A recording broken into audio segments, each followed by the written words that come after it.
యేసు రక్తమే జయం పరిచర్య ప్రైజ్ ద లార్డ్. జూలై 12వ తేదీ 2025.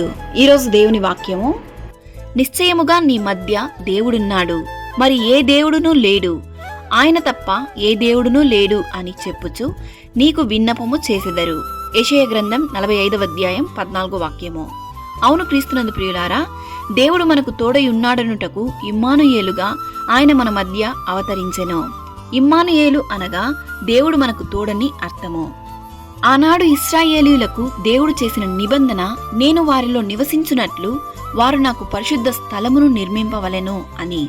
అలా ఇశ్రాయేలీల మధ్య ఆ దేవుడు సంచరిస్తూ వచ్చెను.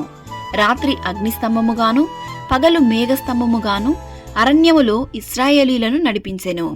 యేసు అను నామము ధరించి కనికరముతో కదిలింపబడి గొప్ప ప్రేమామూర్తిగా జనుల మధ్య అద్భుత కార్యములు ఆశ్చర్య కార్యములు చేయిచు రోగులను స్వస్థపరుస్తూ పాపులను పరిశుద్ధపరుస్తూ జనుల మధ్య కనికర సంపన్నుడిగా సంచరించి దేవుని ప్రేమను కనపరిచెను.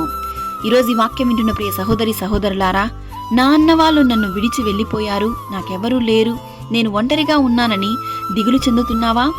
ఆప్తులను కోల్పోయి కుటుంబస్తులను కోల్పోయి దుఃఖపడుచున్నావా? అయితే దేవుడు నీ మధ్య ఉన్నాడు అన్న విషయాన్ని మరవకుము. ఆయన నీతో కూడా ఉండి నిన్ను కంటికి రెప్పలా కాచి కాపాడి నడిపించునుగాక. ఆమేన్. God bless you.